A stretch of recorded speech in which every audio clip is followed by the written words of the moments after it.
Good evening and welcome to the applicant, staff, board members, and members of the public. This is the February 17, 2026 meeting of the City of Bangor's Planning Board. It is 7 o'clock. My name is Jonathan Boucher. I'm the chair of the board. Board members are volunteers from the Bangor community. Other members in attendance this evening are Ted Brush, Tricia Hayes, Greg Hobson, Ken Hyun, Vice Chair Janet Jonas, Russ Whitford, and Russ Whitford. City staff members in attendance this evening include Planning Officer Anya Collette, Assistant Solicitor Grace Innes, and Planning Analyst Matthew Altiero. We thank them for their help in preparation for this evening, the meeting this evening. First, we're going to start with old business, which our first item on the list is the adoption of findings and decision for map lot R10-010-A and B, Odlin Road, as well as 57 Bangor Mall Boulevard. Let's see. Do we have a motion for the adoption of findings? Member Rush? Mr. Chair, I move that we adopt the findings and decisions for map lot R10-10A and B, Odlin Road, and 57 Bangor Mall Boulevard. And Member Hyun for the second.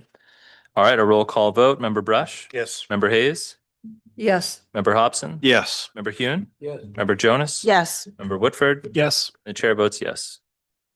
Our next item of old business is our review of the meeting minutes from February 3rd.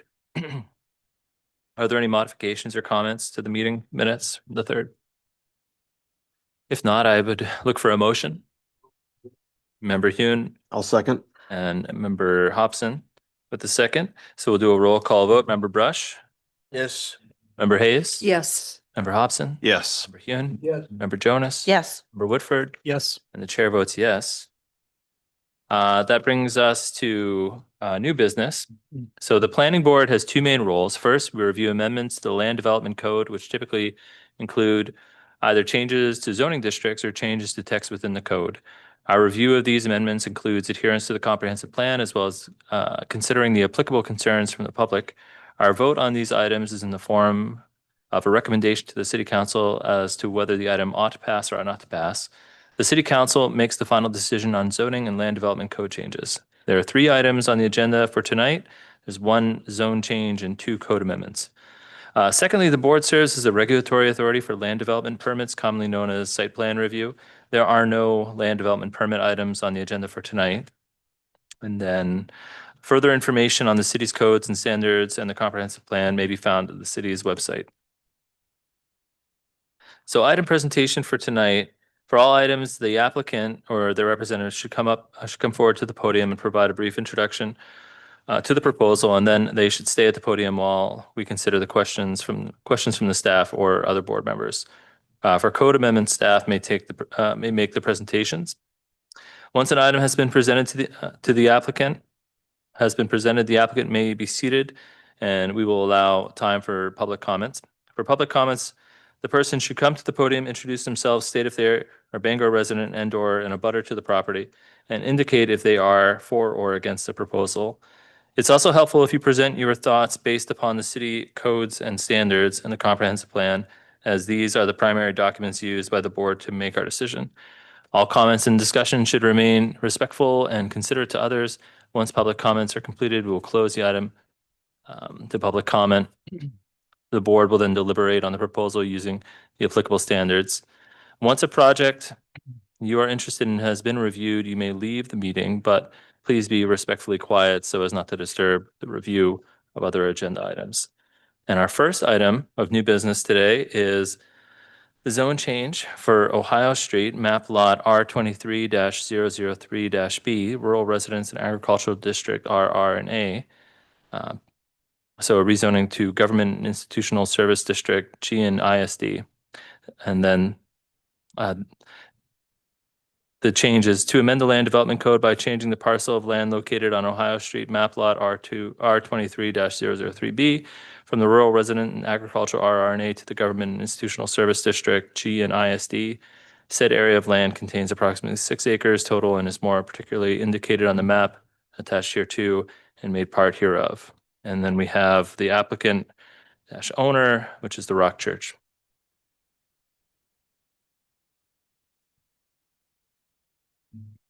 Hello, Randy Bragg from Carpenter Associates, and I'll be helping out the Rock Church this evening.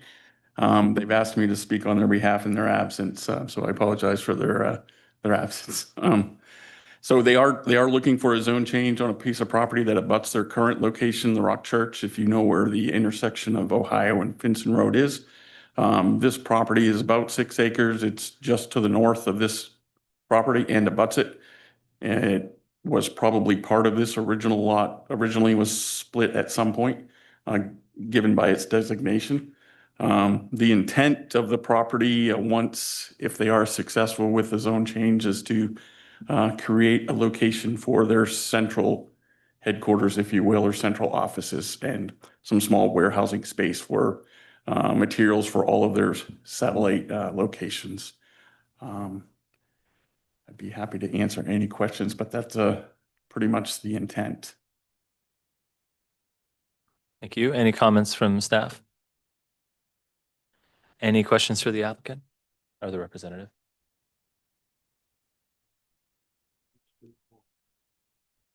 I think that's everything, Randy. Thank you. So we'd like to open it up for public comment. It looks like we're going to close public comment, seeing as there's none. Any final deliberation with the planning board members? Anyone want to have any discussion about about this item? Well, if not, then we'll put it up to a motion.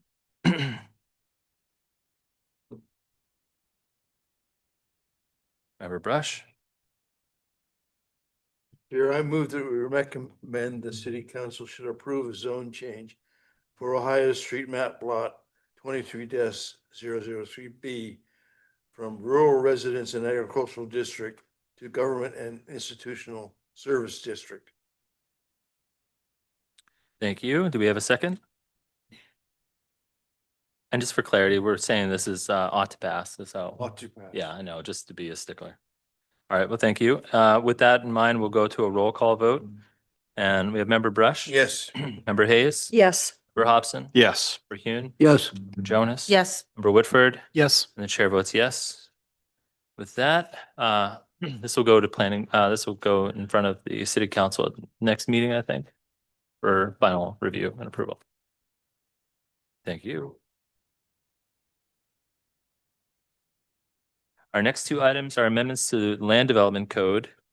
The first one of these is to amend the Land Development Code, section 165-73, parking area location and screening to remove the buffer requirements for parking lots adjacent to properties zoned G and ISD, except where the adjacent property contains a residential cemetery or school use.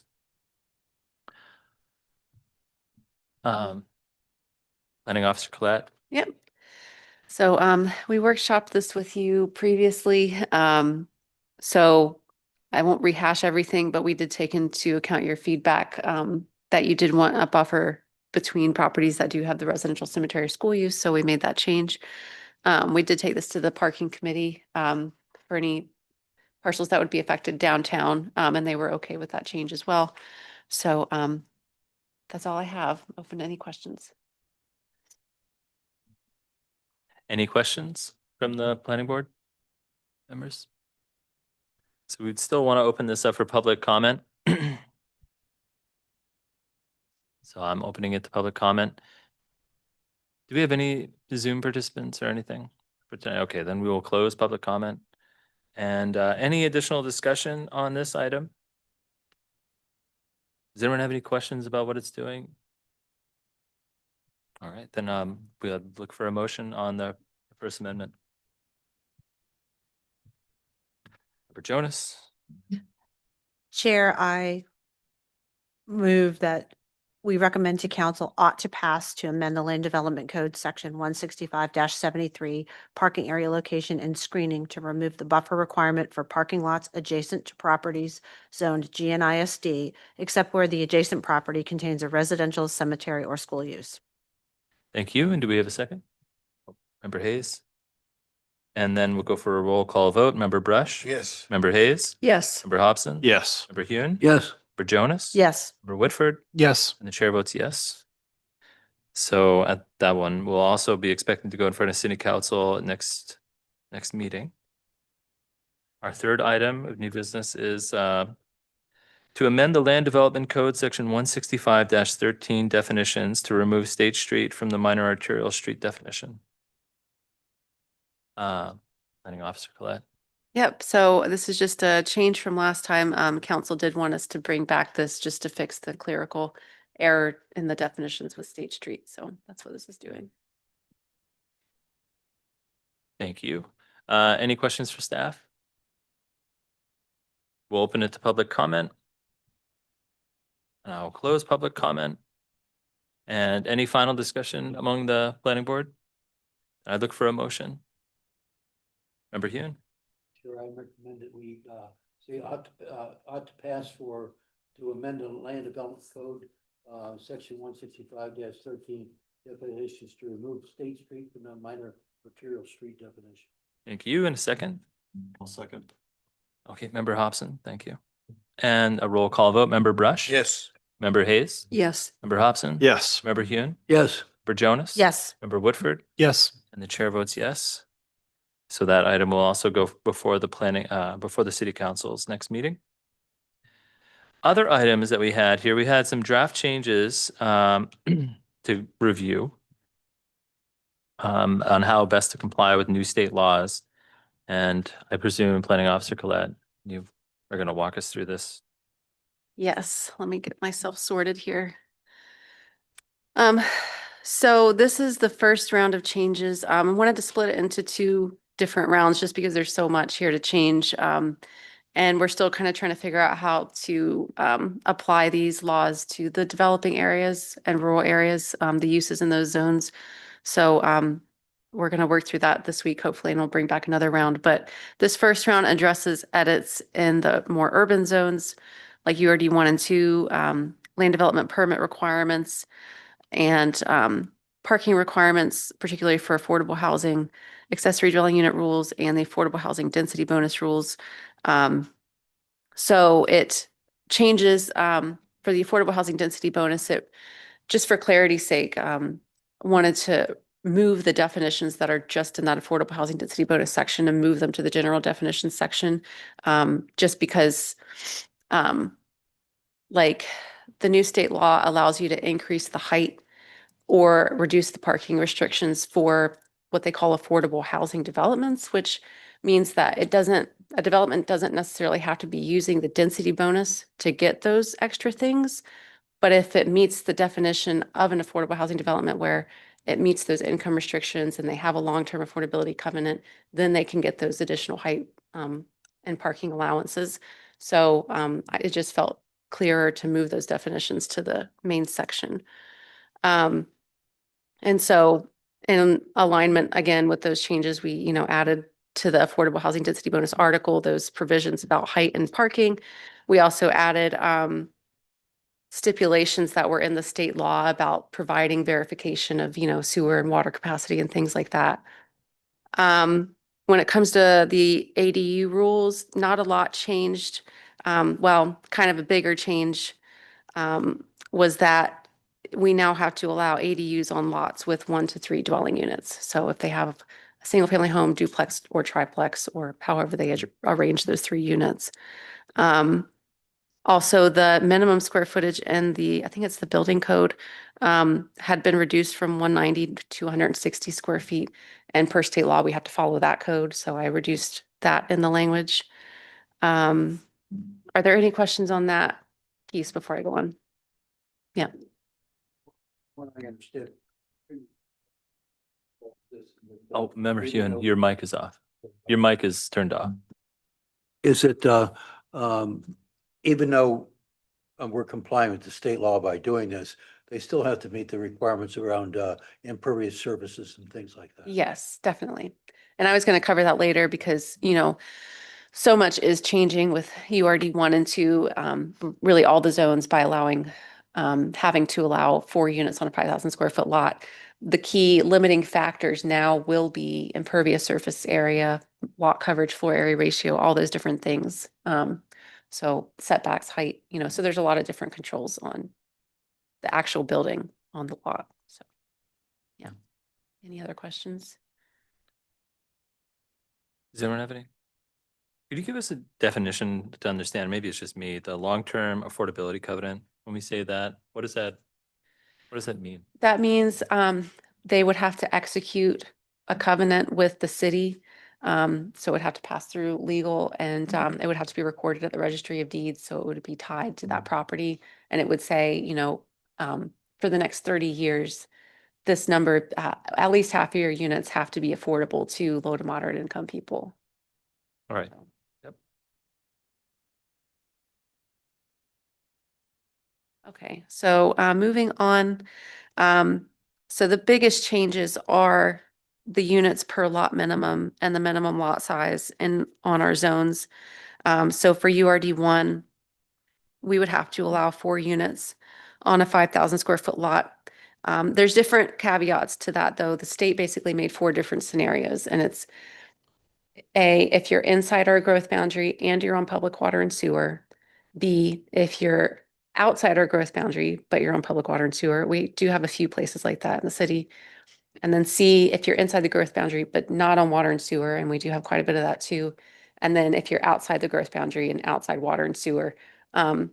For the first one, if you meet all the requirements in our growth boundary and have public water and sewer, you can have 4 units on a 5,000 square foot lot, and that includes ADUs. So you could have 3 units and an ADU or just 4 regular units. And we can still cap it at 4 units for URD one.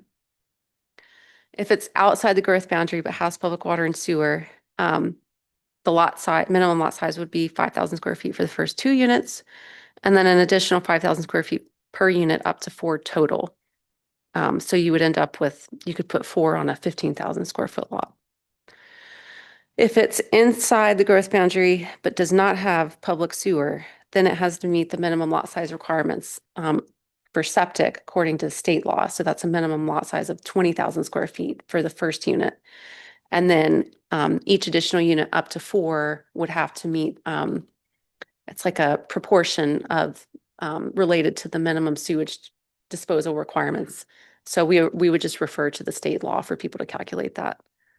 And then if it's outside the growth boundary and not served by public water and sewer, we don't really have any URD one that meets those, because URD one's typically in our growth boundary, but it's kind of like a just in case sort of thing. We can set our minimum lot size at whatever we want it to be. So I just took what we have for our RNA, which is 1.5 acres. And then if it is in that area, you can cap it at 3 units with 1 ADU allowed. So in that rural area, the cap would be 3 units. Then URD 2, the same thing. We have to allow 4 units on the 5,000 square foot lot. Just to differentiate it from URD 1, we did change the cap on units to 6 units. Currently, the cap is 4 units right now in URD 2. And then the other key difference between URD 2 and 1 is that URD 2 allows the affordable housing density bonus to be used. Are there any questions on any of that before I go on? No? I have one. Okay. So any of these 4-unit builds, they wouldn't have to come before the planning board at all because they're under that threshold. The Right. 6-unit ones in the URD 2 would, though. Yeah. Like if they were going to do a 6 or 5 even, Right. anything over 4. Right. So just wanted to clarify, I was putting 2 and 2 together. If Yeah. they're right. Funny. Okay. All right. Thank you. Yeah. So MNSD and NSD, there's no major changes there because they already they already basically meet the changes, but I just wanted to add clarification on the types of dwellings allowed, because currently we just say, I think, detached dwellings in MNSD. So it can be attached or detached dwellings. And then also just changing that minimum lot size again to 5,000 square feet. I did want to touch on this briefly, though, because after I submitted this for the packet, it came up that potentially we might want to look at a smaller minimum lot size for tiny homes. just because they are so small, and a 5,000 square foot lot would be really large for a tiny home. And we have a lot of non-conforming lots that are much smaller already than the 5,000 square feet. And if somebody wanted to, say, do like a tiny home subdivision, but maybe not like a tiny home park, it would kind of let them have that smaller lot size, but not have to do like the whole tiny home park thing. So I just wanted to float that. We could limit that to certain zones, like maybe only allow that in MNSD or MNSD URD1, URD2, or we could do it everywhere in the growth boundary. So I kind of just wanted to put that out there for thoughts. You're talking about, you're not talking about ADUs, you're just talking about the Tiny homes, yeah, other units. like a standalone Yeah. tiny An home, ADU has to be 50% or right? 1,000 feet, that'd be pretty small. Tiny home, yeah, so a tiny home is limited. It has a maximum, and I think it's 400 square feet. It can't be larger than that, so. Yeah. Any thoughts on that? Do you have any proposed language around that? It sounds like a tricky thing to, would you just use your definition of tiny home and Yeah. build we- off of that? Yep, we have that defined. So like in the dimensional table, did I include the dimensional table in your packets? I think I did. In the dimensional table, that's where we set the minimum lot area. So we would just have like a note on that. And the note would say, if you're a tiny home, if it meets the definition of tiny home, it would have a minimum 2,500 square foot lot area. So, And you were talking about confining it to certain zone types. potentially, if you want to, or we could just confine it to any zone in the growth boundary, any What if- residential zone. What do we currently have as our tiny home park zones? Tiny home parks are allowed in LDR, RRNA, as long as they're in the growth boundary. And I think I could be wrong. I think they're limited to the growth boundary in LDR. I know they are in RRNA, and then also in HDR. We don't allow them in, I don't think URD1 and 2, because it didn't really make sense based on those zones at the time. So.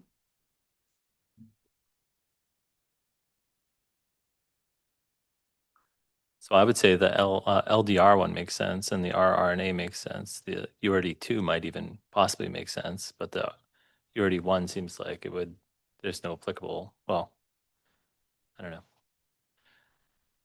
So just to be clear, it would let somebody have like a smaller lot, like, a 3,000 square foot lot. They couldn't put a regular home, but they could do just a tiny home on that. So does that make sense? Oh, this is as little as just one. I see what you're One. saying. I thought you meant like string together 4 or 5 of them. No, just one on a lot. Yeah. Oh, sure. That would be a good use of those small lots, I guess. Okay. Anyone have any thoughts on that? Like certain zone considerations for the tiny house discussion? Okay. So I'll bring that back in the official language then, if you all think that's a good idea. Okay. Yeah. Yes. Would you do it, but there was a mixed use, for example, I guess, where there was a 5,000 square foot lot that the owner wanted to put 3 regular dwelling units on it Mhm. and then a tiny home. Would the lot size maintain for that kind of a mix of uses? If they wanted to put regular homes on it, they'd still have to meet the 5,000 square foot lot minimum. Does that make sense? Okay. Follow up on that. But if they did tiny homes, they would still just be counted as if they were ADUs. Like they wouldn't be considered somehow special just because they're tiny homes being added on behind another property. Sorry, I'm not following. So a tiny home, So we're talking about like a special consideration for tiny homes so that we can Yeah. fit them onto, lots that might be small or might not be, that would run into coverage areas or minimum lot size areas. And that would be special compared to how ADUs might be treated if they were just tiny homes or a couple of them even. But if you have a, you know, a duplex and you want to put a tiny, an ADU or a tiny home behind, it's sort of irrelevant what the square footage of the ADU is. You still have to meet the minimum requirement of the lot coverage, like the, what's the word I'm looking for? The impermeable Yeah. requirement. Yeah. And if you had a duplex on the lot, if you wanted to put a duplex on a lot again, you would have to meet the 5,000 square foot lot area requirement. But the additional unit would be treated as any other ADU, no matter if it was a 400 square foot or a 600 square foot. Yeah. Yeah. But it The weeds are basically, a little tricky on this. Like you can get into the weeds, so I don't envy you trying to parse the language. But yeah, I'd like the spirit of where you're going, and I understand we just have to comply with the state law too, so. yeah. This would just make an extra cutout, you know, an extra allowance for those small lots when they couldn't place any other kind of unit on it except for a very small home. If they want to do that, then they can use it. So. Okay. We're gonna run this by council tomorrow too, so we'll get their thoughts as well. And then USD Urban Service District, the key change there was that we moved mixed commercial residential from conditional to permitted by right.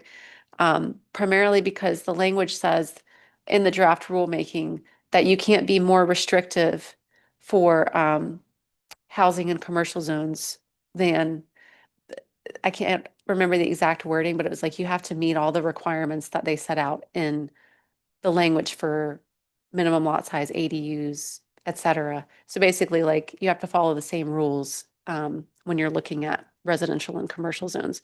So to me, that meant we need to allow residential by right in the commercial zones. So that's why I moved mixed commercial residential up to permitted by right. And then we also say in USD that if somebody adds residential to a commercial lot, the current minimum lot area is 10,000 square feet.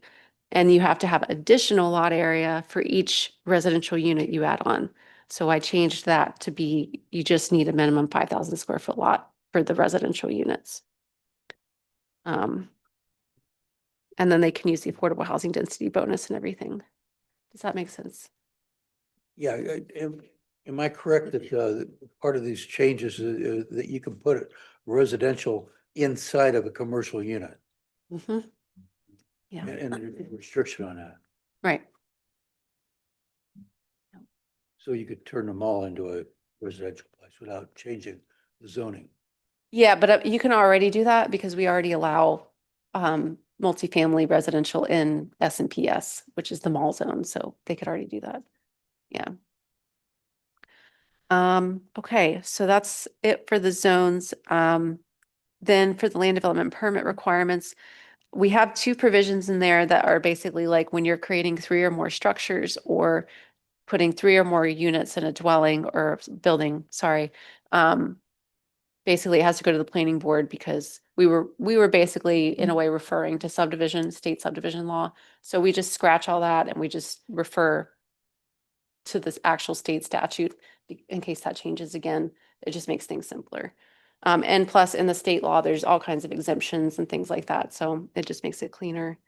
And so now because we can't require planning board approval for the creation of 4 or fewer units,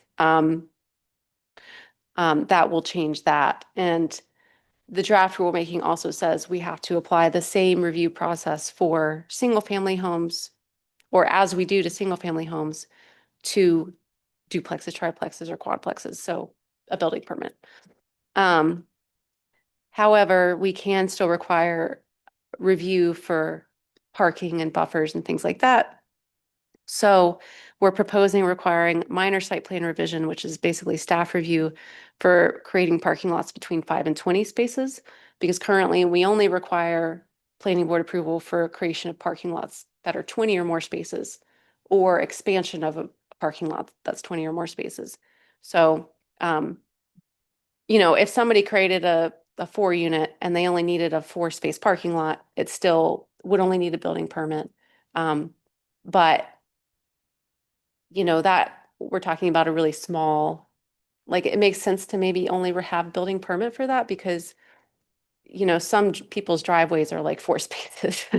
So when you get into the 5 space or more parking lot, though, you start having more negative impacts on adjacent property owners and stuff. So we want to make sure that they have their parking buffers and everything when they're doing that. Does that make sense? Okay. And then off-site parking agreements, that's the requirement from the state that we allow people to have off-site parking within 0.25 miles of their development, provided they have a legally binding agreement with that property owner. So that's the last provision there. I have a question about, you know, the public announcement that needs to happen when it goes before the planning board for site planning review. And we're talking about how units up to 4 and then up to 6, and et cetera. Do we still need to make the public announcement to the abutters or anything like that when it comes before for the when it comes for the staff review or things along those lines? Minor site plan revision, no, that's not notification, because usually they're very minor changes. Sure. Yeah. Just one. Yep, Yeah. just wanted to flesh that out. I